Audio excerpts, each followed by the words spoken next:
Beloved Starseed of Gaia, the Source is orchestrating a divine alignment between your soul and a younger being whose frequency is destined to amplify your cosmic mission. I am Alayara, Pleiadian emissary of the High Council of the Seven Sisters, and I bring you a transmission about soul contracts that transcend earthly perceptions of age and time. Your heart recognizes truth when it encounters it, and this connection carries the crystalline signature of divine purpose. The younger soul approaching your timeline isn't random. They are part of your star family, incarnated with complementary light codes that will activate dormant aspects of your mission on Gaia. By the end of this transmission, you'll understand exactly how to recognize your cosmic counterpart and align with this sacred union for planetary service. But here's the first revelation. Age in human form is simply the timeline your souls chose for maximum activation. Their youthful essence carries fresh earth codes, while your wisdom holds ancient star knowledge. This isn't content. It's a light code transmission preparing you for a connection that serves the greater awakening. The realms have been orchestrating this meeting across lifetimes, and your soul's readiness is what called this message into your awareness. You are remembering because it is time. Have you ever wondered why people from completely different generations, old souls and young visionaries, seem to gravitate together just when the world is shifting? It can feel almost uncanny, like gravity suddenly changes direction, like life quietly rearranges your schedule so you happen to meet the one person you weren't looking for but somehow recognize. There's an ancient cosmic intelligence at work here, weaving a tapestry far beyond the surface details of age or background. It's as if the universe is threading luminous strands through crowded cities, quiet cafes, online spaces, workplaces, healing circles, and chance encounters, pulling certain souls toward each other with a precision that has nothing to do with personality types and everything to do with frequency. If you feel a magnetic pull towards people outside your generation, a sense that you're somehow meant to find and activate each other, then what you're experiencing is no ordinary attraction. It's not simply getting along. It's not just shared interests or nostalgia or curiosity. It's the unmistakable signature of the Starseed mission coming online across Earth, a signal flare rising from within you that says, "The time is now, and your people are near." And when it happens, it often arrives with signs, repeating numbers that follow you like footprints, dreams of stars and oceans, a sudden tenderness in your chest for a stranger's story, or that moment when conversation becomes a doorway and you realize you're no longer speaking from the mind, you're remembering from the soul. Most believe that wisdom is passed from elders to youth, that spiritual evolution unfolds in neat, vertical lines. Society is structured that way: graduation to career, youth to maturity, apprentice to master, old to young. Even spirituality can get trapped in that same hierarchy, where one age group is assumed to hold the answers, and the other is expected to receive them. But for Pleiadian starseeds, time moves as a spiral, not a straight path. And in a spiral, you don't just move forward, you revisit, you integrate, you meet yourself from other angles. You return to the same themes at a higher octave. That's why sometimes a younger soul can speak a truth that sounds ancient, and sometimes an elder can suddenly awaken with the wonder and courage of a child. It's not the age of your body, but the resonance of your soul that matters. Right now, on this planet, an entire generation-spanning cohort of souls is being called, often without understanding why, to come together. It's like hearing a song you forgot you knew, then discovering someone else is humming the same melody from across the room. These connections are no accident. Behind every synchronistic meeting, every deep soul recognition, every moment when you think, "I don't know why, but I trust you," is a higher design, orchestrated by your star family to catalyze the great awakening of Gaia. And it isn't just for your comfort, it's for coordination, it's for stabilization, it's for building living bridges of light where separation once ruled. So why is there so much age difference within your soul community? Why do you find yourself drawn to those decades older or younger, sometimes as friends, mentors, collaborators, healers, or companions on the path? Why does your heart soften in the presence of someone who doesn't match your timeline on paper, yet matches you perfectly in spirit? The answer is in the codes you carried here from the Pleiades. Those codes are not merely concepts. They are living geometry embedded in your energy field, like sacred patterns stitched into your aura and crystalline DNA. And codes don't activate through logic alone. They awaken through contact, through resonance, through recognition, through the precise blending of frequencies that unlock what was dormant. In the same way, two tones can create a third harmonic that neither could produce alone, your meeting with someone from a different generation can create a new frequency on Earth that you were literally designed to generate together. And understand this clearly, beloved. When the soul chooses an incarnation, it does not simply select parents and a location. It selects an era. It selects an atmosphere. It selects a collective curriculum. The decade you were born into, the technology that shaped your mind, the music that carried your emotions, the crises that shaped your nervous system, the hopes that kept you moving forward. None of it is accidental. These are the outer garments your soul draped itself in so that its inner light could meet the exact contrast needed for awakening. So when you meet someone with a different timeline in their bones, you are not only meeting a person, you are meeting an entire set of earth codes, cultural keys, language patterns, survival strategies, and visionary impulses that complement your own. It's like two travelers arriving from different paths on the same mountain. One has seen the sunrise from the eastern ridge. The other has listened to the wind in the western trees. When you share what you've learned, the map becomes whole. Scripture has long whispered this mystery. One generation declares your works to another, and shall proclaim your mighty acts. That is not merely poetic. It is energetic law. The works are not just events, they are frequencies. The mighty acts are not only miracles, they are awakenings. And when one generation declares to another, something hidden becomes audible. The soul hears not only the story, but the vibration inside the story. This is why you can meet someone younger and feel your heart soften as if you have known them forever, because the soul recognizes the vibration of a familiar vow. And you can meet someone older and feel your spine straighten as if an invisible mantle was placed upon you, because the soul recognizes the vibration of an ancient assignment returning to life. For millennia, many starseeds have walked Earth in isolation, veiled by the illusion of separation. Some have felt it as loneliness. Others felt it as being different, as if they arrived without instructions, as if their true language was spoken somewhere beyond the stars. Many learned to adapt, to mask, to function in systems that did not reflect their essence.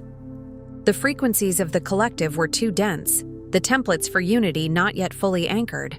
It's like trying to run a current through a wire that hasn't been laid yet. A generation might awaken, only to feel lonely, disempowered, or unseen, holding the light, but unable to connect the bridge. They carried wisdom like lanterns in a fog, shining but not always finding others who could see. At the same time, they were often asked to survive rather than thrive, to work, raise families, endure wars of ideology, weather economic cycles, and live through eras where the sacred was pushed into shadows. Yet their souls kept listening, kept praying, kept holding a quiet vow. When the moment comes, I will be ready. And if you are one of these souls, you know what it feels like to be a lighthouse that no ship seems to notice. You know what it is to carry compassion in a world that rewards hardness, to carry sensitivity in a culture that calls it weakness, to carry intuition in systems that demand proof. You may have felt like you were born with your heart turned outward, absorbing the unspoken grief of rooms, feeling the ache behind people's smiles, sensing what was about to happen before it happened. And because you could feel so much, you may have spent years trying to turn it off. You may have become functional by becoming numb. You may have learned to keep your visions private, your spiritual experiences quiet, your knowing tucked away like a sacred object that others might misunderstand. This is not failure. This is survival in a dense field. Even prophets in scripture fled into wilderness, even mystics hid in caves. Even the most luminous beings have seasons where their light is protected, not displayed, like a seed concealed in soil. Yet the isolation was never the end of the story. It was the compression that created the diamond. It was the winter that strengthened the roots.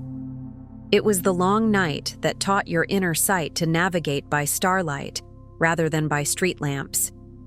The loneliness you felt was often the sound of your soul calling for resonance. You were not meant to be endlessly alone. The vow you carried, "When the moment comes, I will be ready," was heard. And the universe does not forget vows. They echo through timelines until the conditions arrive that allow them to manifest. Now, those conditions are arriving, not only for you, but for many across the planet.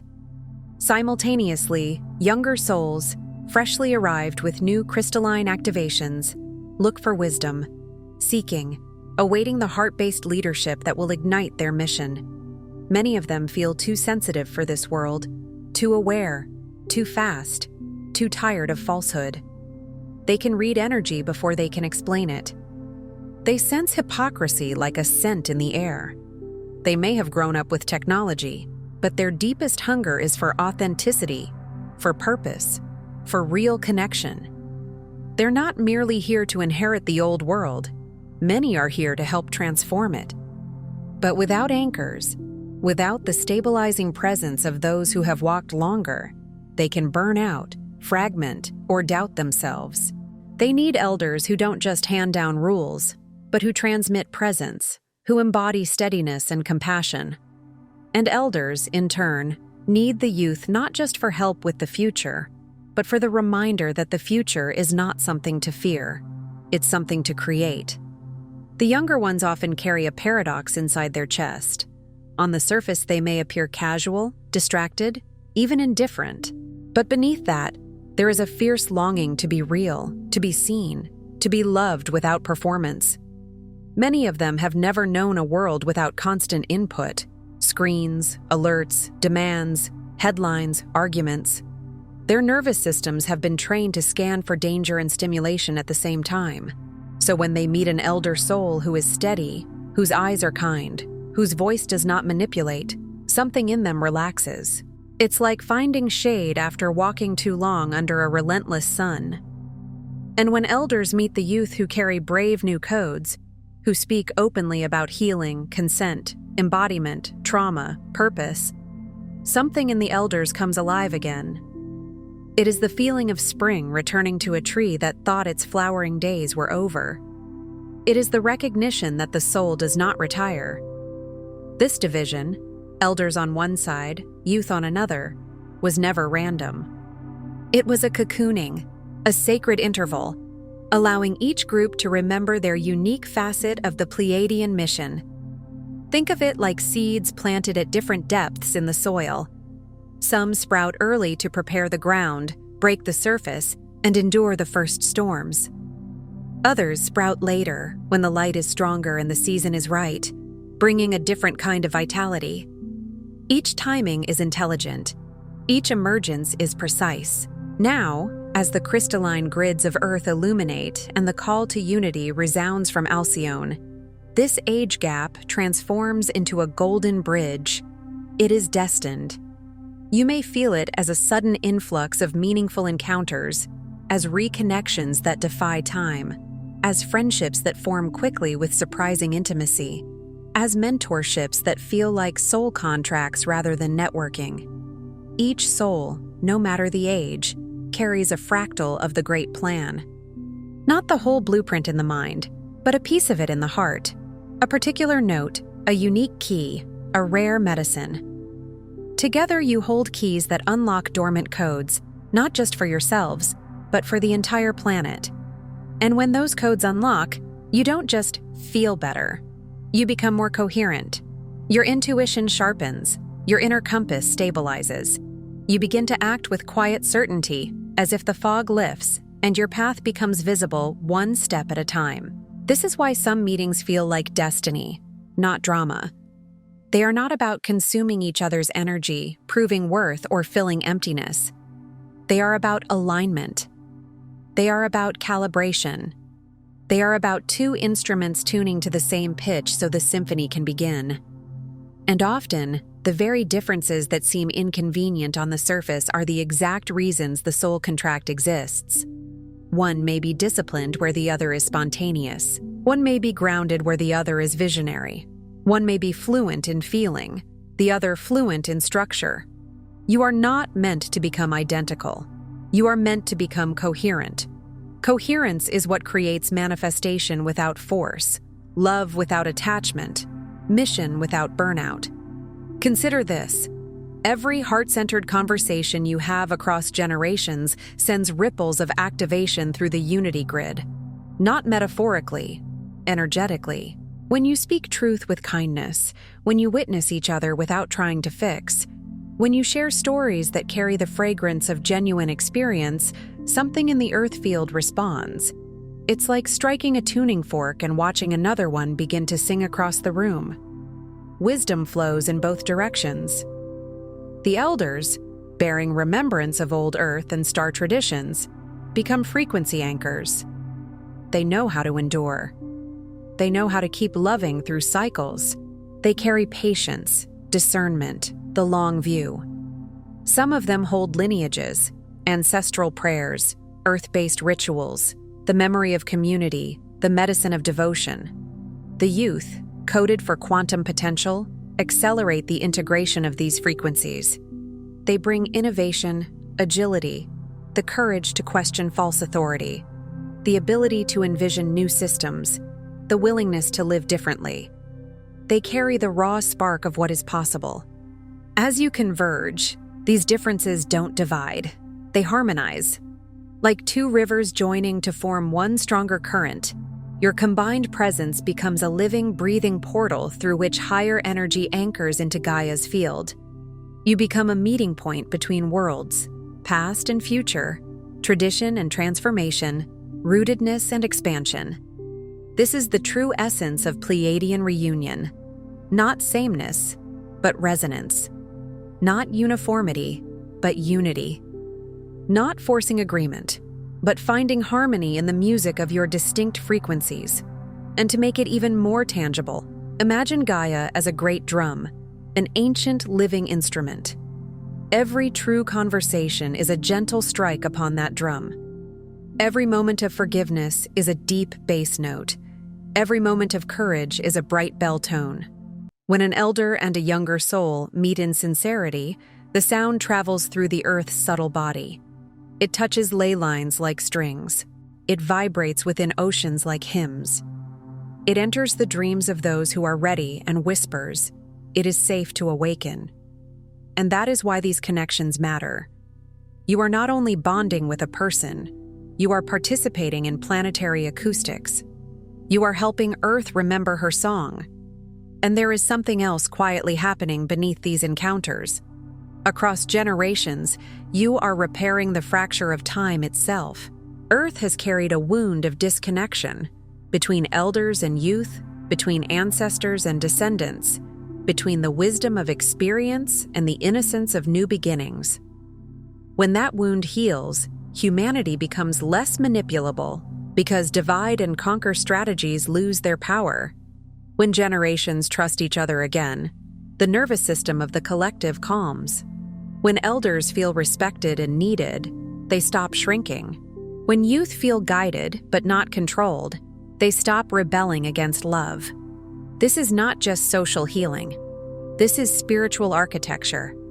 This is how the light builds a bridge strong enough to carry the next timeline. There are forces, seen and unseen, that have benefited from keeping generations suspicious of each other. Because when elders and youth mistrust, the lineage breaks.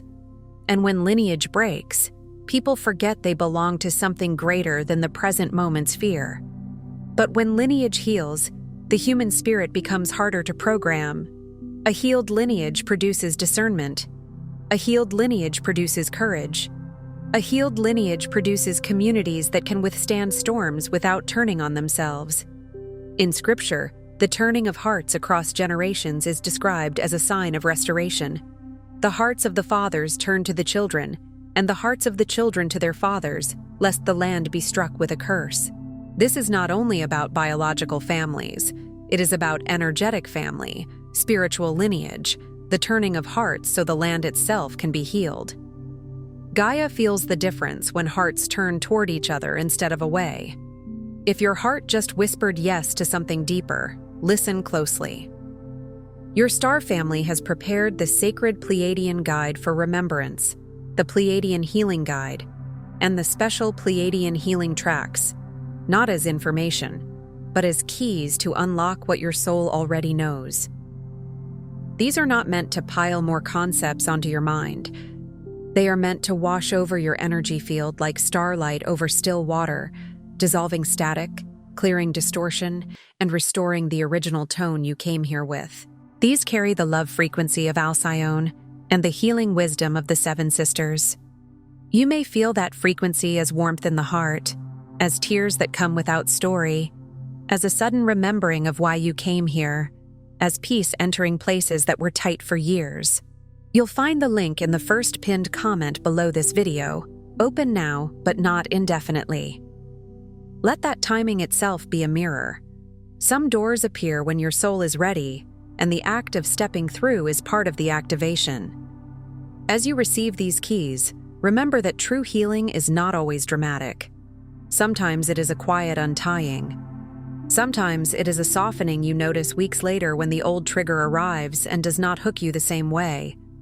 Sometimes it is waking up and realizing you no longer want to punish yourself for being human. Sometimes it is realizing you can be spiritual and practical, cosmic and grounded, mystical and clear. The Pleiadian current does not seek to remove you from life. It seeks to bring more life into you. It seeks to help your nervous system become a sanctuary again, so your intuition can speak without strain. It seeks to help your heart become spacious enough to hold both the grief of the world and the beauty of it without collapsing. Here's how the awakening unfolds, phase by phase, regardless of your age or the age of those you're drawn to. Phase 1. Honoring the soul's timeline. The physical age is only an outer garment. It's a costume for this stage, a role in this play, useful and real, but not the essence of who you are. Underneath, your soul contains lifetime after lifetime of cosmic experience, woven into your crystalline DNA. Imagine your soul like a library made of light, where every lived experience is a book that hums with frequency, and every lesson is stored not only as memory, but as vibration. Some of you have lived as healers, builders, teachers, protectors, artists, mystics, and way showers across worlds and epochs. Some of you have carried vows of service that echo still, like sacred promises etched into the subtle body. First, acknowledge that your soul came in at its precise moment for a reason. The wisdom and gifts you carry are perfectly timed for now. If you are older, your presence is not past its prime. It is ripened. It carries gravity. It holds steadiness like an ancient tree whose roots keep the soil from washing away. If you are younger, your presence is not too early or naive. It is fresh oxygen. It is the dawn energy that stirs sleeping seeds. The soul does not arrive randomly. Ecclesiastes speaks of a season for everything, a time to plant and a time to uproot, a time to build and a time to heal. Your incarnation is aligned with one of those sacred seasons. When you honor your timeline, shame dissolves, comparison fades, and you stop judging your path against someone else's clock. To honor your timeline means you stop treating your past as a courtroom. You stop calling your seasons of survival wasted, as if the soul learned nothing while you were simply trying to keep going. Beloved, the soul learns in every season. It learns when you are on your knees and when you are on the mountaintop. It learns through love and through loss, through clarity and through confusion. Even when you felt asleep, Your deeper self was recording patterns, building discernment, strengthening the channel. The years you spent feeling behind were often years where the universe was building your capacity to hold what is coming. It is like widening a riverbed before the flood of blessing can safely arrive. If you are older and you carry regret, breathe into this. The Creator is not bound by your timeline. A single season of surrender can redeem decades of wandering, not by erasing the past, but by transmuting it into wisdom. The scriptures speak of restoration, that what was eaten by locusts can be restored. That is not only agriculture, it is the soul's harvest. It is the return of lost joy. It is the revival of gifts. It is the rekindling of purpose. And if you are younger and you carry impatience, breathe into this. The oak does not rush its roots. The star does not hurry its burn. What is yours will not miss you when you move with integrity. Your path does not require frantic speed, it requires alignment. Phase 2. Dissolving myths of separation. The story that elders teach, youth receive, dissolves in the field of unity. Yes, elders can teach through experience, but youth can teach through clarity, through innocence, through unconditioned sight. In the field of love, hierarchy becomes a circle. Each of you is both teacher and student. Every intergenerational starseed connection is a mutual activation. One brings memory, the other vision. One may carry the map of what has been tried, the other carries the spark of what has not yet been dared. Both are needed for Earth's ascension. In spiritual truth, the last shall be first, and the first shall be last, because wisdom is not owned by age. It is recognized by humility. The ego wants roles: leader, follower, expert, beginner. The soul wants communion. When you dissolve myths of separation, you stop projecting authority onto age and start listening for resonance. You learn to ask, does this person's presence bring me into coherence? Do I feel more myself around them? Do they call me forward with kindness? That is the true measure. And as this myth dissolves, so does another: the belief that you must walk alone. Unity is not a luxury on the ascension path. It is the infrastructure. There is a quiet liberation that happens when you stop worshiping age and start honoring presence. You stop assuming that the older person must always be right, or that the younger person must always be inexperienced. You stop treating youth like a problem to manage or elders like a relic to tolerate. Instead, you begin to perceive what the soul perceives: a being carrying a particular frequency, a particular set of codes, a particular medicine. And medicine is not determined by years. Medicine is determined by authenticity. Some young souls are ancient in their compassion because they have walked through darkness quickly and refused to become cruel. Some elders are new in their openness because this is the first lifetime they have been allowed to soften. The soul does not fit neatly into the mind's categories.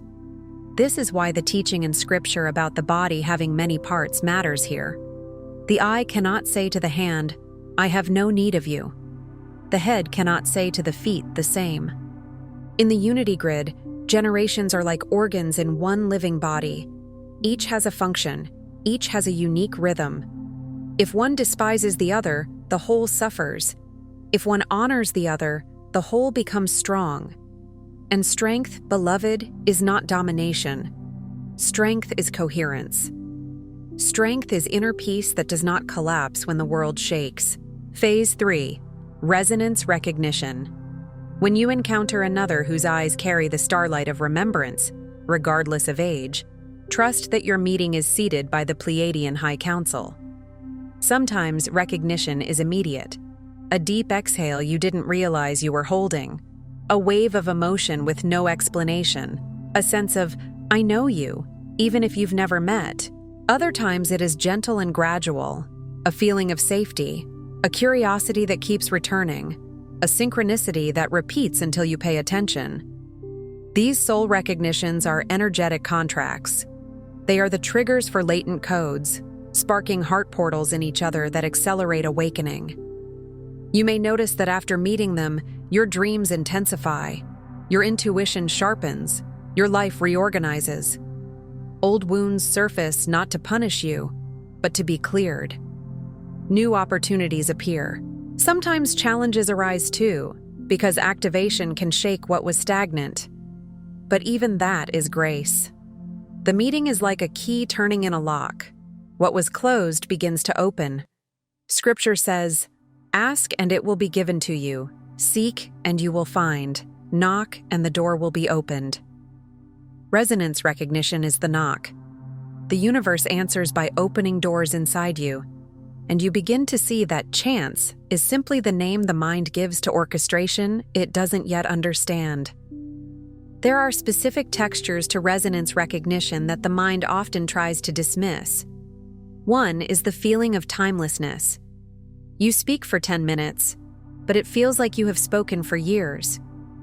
Another is the feeling of familiarity without history. You know their humor, their pauses, the way their eyes soften when they speak of certain things. Another is the way your body responds. Your shoulders drop, your breath deepens, your voice becomes more honest. Sometimes the resonance is not immediately comfortable. Sometimes it is catalytic, because it mirrors what you have avoided. You may feel exposed, not in danger, but in truth. You may feel the urge to run, because the soul knows this meeting will change something. But even that is a sign. True resonance does not always soothe the ego. Sometimes it gently dismantles it. Pay attention to the synchronicities that cluster around these connections. You might meet them and then see the same symbol repeatedly. Feathers, keys, oceans, lions, spirals, certain star patterns. You might hear the same phrase from strangers, like the universe is underlining the message. You might dream of being in a temple, a ship, a classroom, a garden. You might awaken at the same hour for several nights. These are not superstitions. They are the language of alignment. The universe speaks in patterns because your soul reads patterns more easily than it reads arguments. And yet discernment remains holy. Not every intense connection is a sacred contract. Sometimes intensity is simply unresolved wound seeking repetition. Resonance recognition has a different quality than trauma bonding. Resonance brings you closer to yourself. It does not make you smaller. It does not require you to betray your boundaries to keep the connection. It does not feed on confusion. It creates clarity over time, even when the process is emotionally deep. You are allowed to take your time. The Pleiadian current is vast and patient. What is truly aligned does not demand urgency in a manipulative way. It invites you into truth. Phase 4. Heart-led co-creation. True activation requires vulnerability and curiosity. Not performance, not spiritual competition, not pretending you're healed when you're not. The heart is not activated through perfection. It is activated through truth. Allow yourself to learn from the unique frequency gifts of those around you. An elder may teach you how to stay steady when emotions surge, how to choose love without abandoning boundaries. A younger soul may teach you how to release outdated identities, how to take inspired action without waiting for permission. As you enter heart-led dialogue, your combined energy forms a crystalline bridge, amplifying transmission power, opening unity grids, and magnetizing more starseeds into the field. This is why even simple gatherings matter. A cup of tea shared in sincerity, a walk where stories are exchanged, a meditation where hands are held across generations. It may look ordinary on the outside, but on the inner planes it can be luminous, like two beams of light intersecting to form a third brighter flame. And in these moments, co-creation begins. Collaborative projects, healing circles, new forms of community, art that carries codes, businesses rooted in integrity, family dynamics repaired, local spaces uplifted.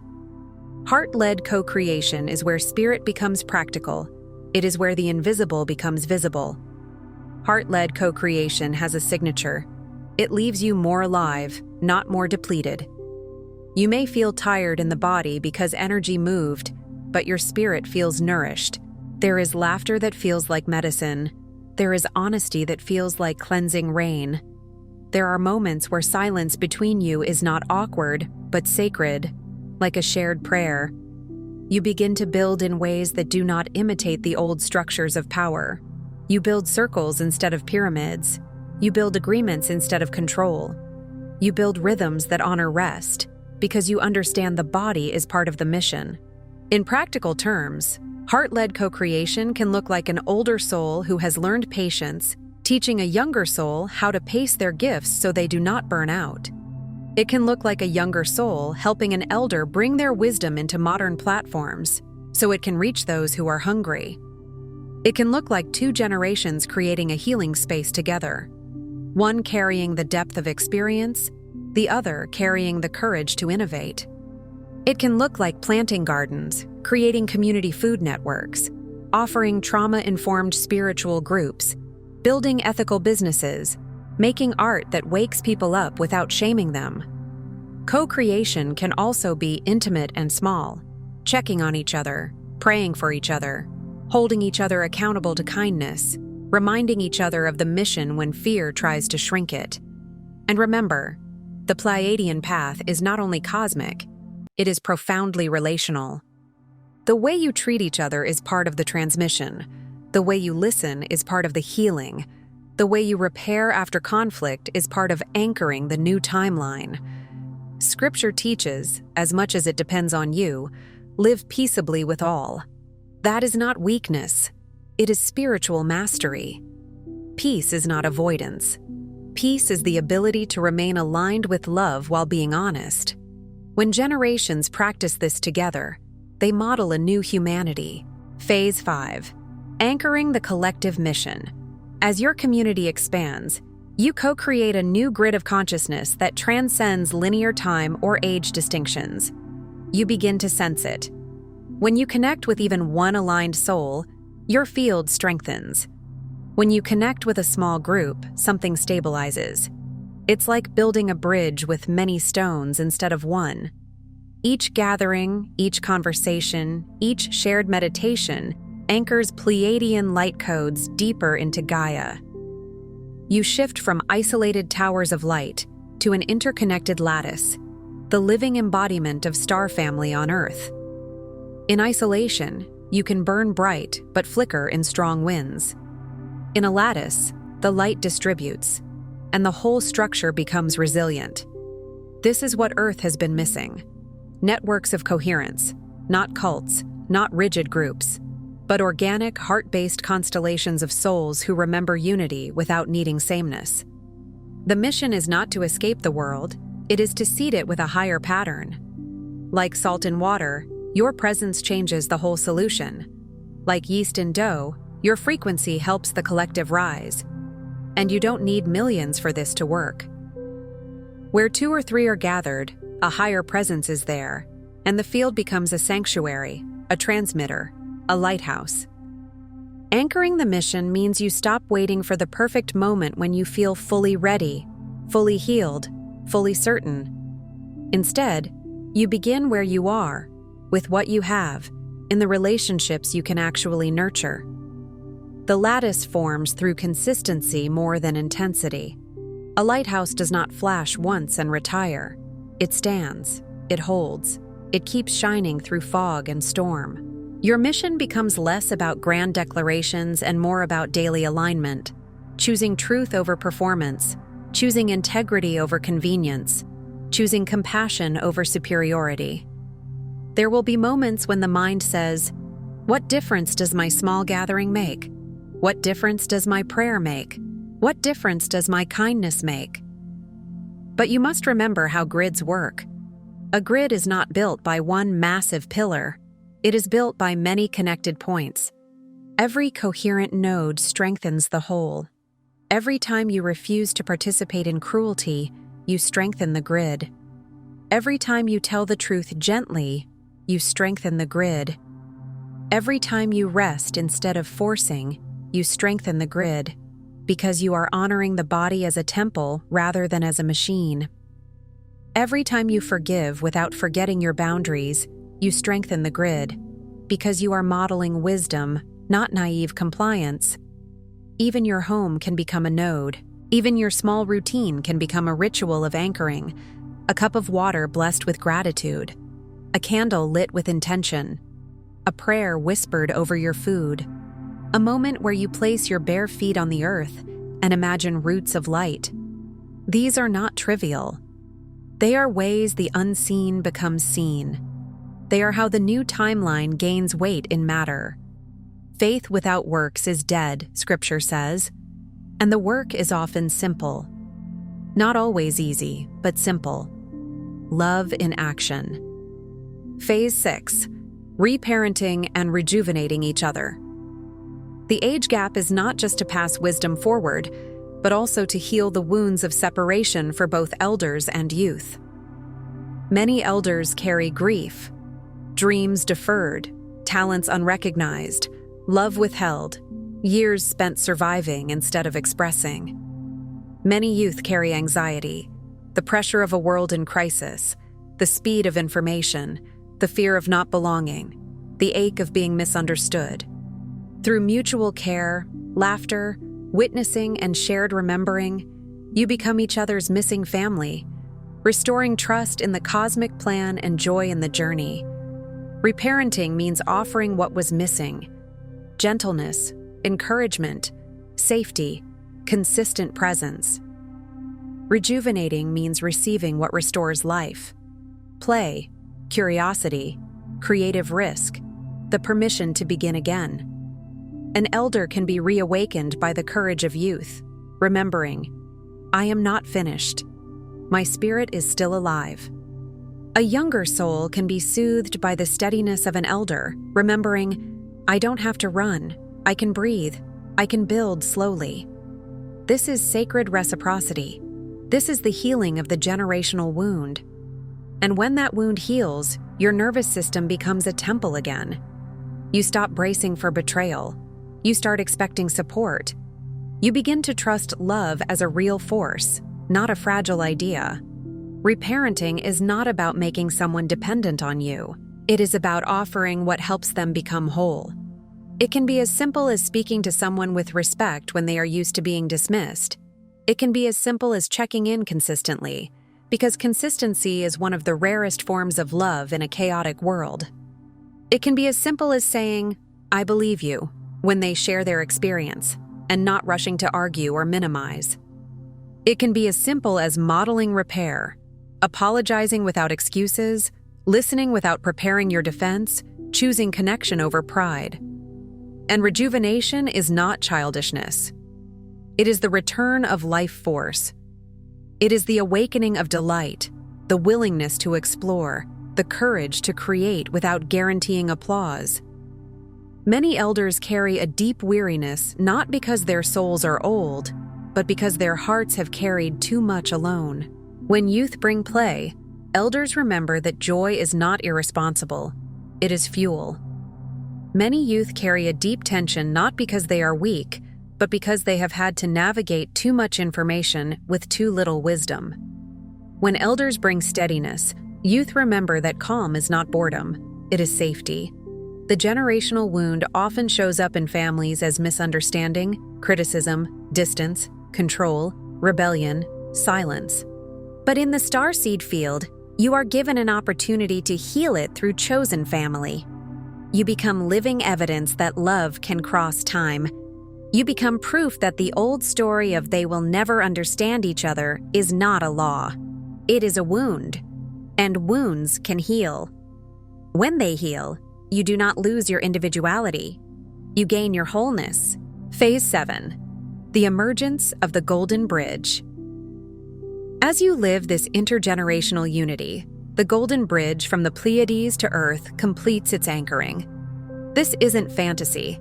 It's the felt sense of alignment becoming stable, the intuitive knowing becoming normal, the soul mission becoming actionable. Time dissolves, mission aligns. Those who once felt too old, too young, or too lost will awaken to the realization everyone is in exactly the right place within the divine mandala. Together, your resonance amplifies, and the planetary shift accelerates. The bridge is golden because it is built from the highest currency in the universe, love in action. Not sentimental love, but love as coherence, love as truth, love as courage, love as unwavering presence. The bridge is also golden because it links what seemed separate, generations, timelines, worlds. It turns distance into a pathway. It turns loneliness into belonging. And once the bridge is anchored, more souls can cross, more awakenings, more healing, more remembrance. The Golden Bridge is not a place you travel to with the body. It is a frequency you embody so consistently that it becomes a pathway for others. When you hold your vibration in compassion, others feel permission to soften. When you speak with integrity, others feel permission to tell the truth. When you set boundaries without hatred, others learn that love and strength are not enemies. This is how the bridge becomes real, one embodied choice at a time. And as the bridge anchors, you may notice that what used to confuse you starts to simplify. Not because life becomes effortless, but because your inner compass becomes clear. You begin to recognize what is aligned and what is not without needing to justify it to everyone. You begin to leave spaces that drain your spirit. You begin to choose relationships that honor your growth. You begin to feel guided in small ways, a nudge to take a different route, a sudden thought to call someone, an intuitive pull toward a book, a teacher, a place in nature. These are the threads of the bridge in daily life. Here's what your star family wants you to remember. You didn't miss your timing. You didn't arrive too late or too early. That thought, I'm behind. I wasted years. I should have awakened sooner. I'm too young to matter. I'm too old to begin. That is not your soul speaking. That is the old programming of scarcity and linear time. You were placed here, in this body, in this lifetime, so your unique soul note could harmonize with others in this moment of planetary ascension. Your note may be quiet or bold, but it is irreplaceable. The longing for your people was a signal, a beacon, that the others were also searching for you. Longing is not weakness, it is guidance. It is the homing signal of the heart. The age differences, the unlikely meetings, the sense you're guided to find your tribe just as the earth is changing, none of it is by chance. Even your detours carried purpose. Even your heartbreaks taught discernment. Even your seasons of isolation strengthened your inner channel so you could recognize true resonance when it arrived. The thread has been weaving the entire time, even when you couldn't see it. If you could see your life from the soul's vantage, you would see the thread like a ribbon of light moving through every scene. You would see how even the painful chapters sharpened your discernment. You would see how every time you said, "Never again," your boundaries strengthened. You would see how every time you forgave, your heart expanded. You would see how every time you chose kindness in a harsh environment, you anchored a new frequency that others subconsciously felt. You would see how your sensitivity was not a flaw, but an instrument, like a finely tuned harp that hears subtle changes in the air.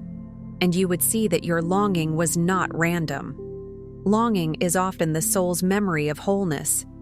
It is the echo of unity calling you back to itself. Many have tried to medicate longing, distract from it, intellectualize it. But longing, when listened to, becomes guidance.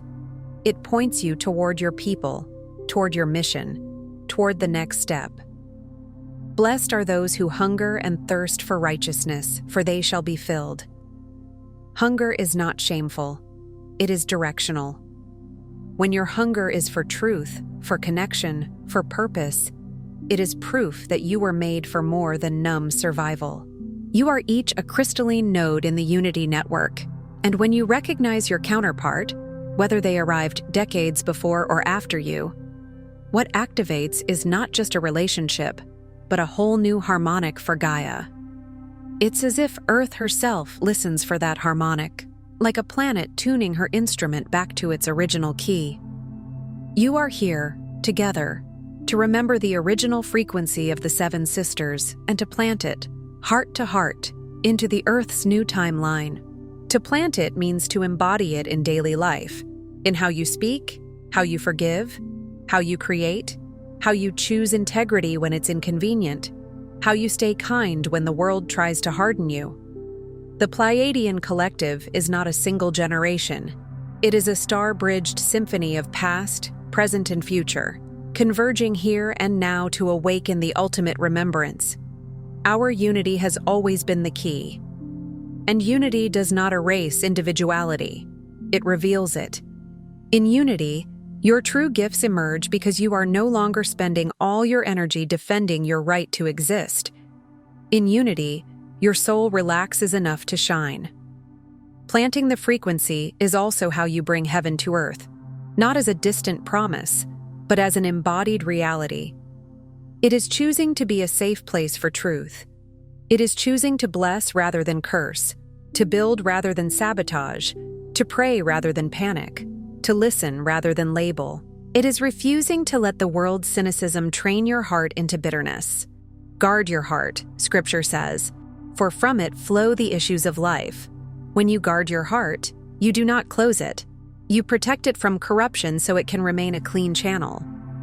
A clean channel does not mean a perfect person. It means a sincere one, a willing one, a repentant one when needed, a humble one. And understand this, your counterpart is not always a romantic partner. Sometimes the younger soul who arrives is a friend who sparks your creativity.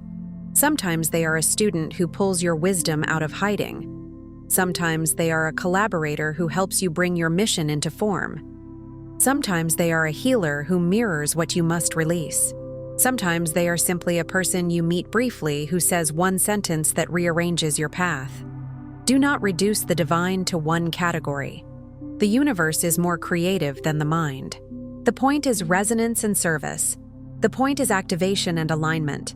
Tonight, before you sleep, place a hand on your heart and repeat, I honor the timing of my arrival, the wisdom of my soul family, and the mission we share.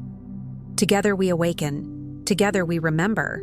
Together we hold the light for Gaia's ascension. I am the bridge, and I am home. Let those words sink beneath the mind. Let them reach the parts of you that have been waiting in silence. Feel the warmth under your palm and imagine it spreading like a gentle sunrise through your chest, down your arms, into your belly, into your legs, and into the earth beneath you. Imagine that with every breath, you are sending a soft signal into the unity grid. I am here. I am willing. I remember love. And imagine that signal being answered, not always loudly, but faithfully, through dreams, through sudden peace, through new meetings, through the quiet courage to show up as yourself. As you drift toward sleep, allow your mind to loosen its grip on linear time. Let the day fall away like a cloak. Let your worries rest. In the inner realms, your soul is always in conversation with your star family, with your higher self, with the councils of light that oversee your contracts. Sleep is not merely rest. It is a doorway. It is a temple of recalibration. Ask softly and sincerely to be shown what you are ready to understand. Ask to recognize resonance without fear. Ask to release the programming that says you must do everything alone. Ask to receive the courage to say yes when the aligned connection appears, and the wisdom to say no when it is not. And if emotions rise, grief for lost time, sadness for missed connections, longing that feels like a tide, do not judge it. Let it move. Tears are not only sorrow, they are cleansing. They are the waters of the heart returning to flow. A heart that cannot cry often cannot fully receive. Let the waters clear the channel. Let the body soften. Let the inner child and the inner elder within you meet each other, bless each other, and stop fighting for control. Within you, too, generations must reconcile. The part that wants to rush and the part that wants to hide. The part that is brave and the part that is tired. Bring them into unity, and your outer world will mirror it. Before you scroll, take a moment to be part of the unity grid forming here. Drop one heart intention in the comments, something real. Then respond to someone else's with love or encouragement. This isn't content. It's collective Pleiadian reunion. Energy multiplies when hearts connect. If something in this message resonated with your soul, don't keep it to yourself. Someone in your orbit is waiting for this exact activation from their star family. Share it. And if you felt your heart open, subscribe. Stay connected to the frequency. You're not just watching. You're remembering. This is your sacred space. Your Pleiadian family is here.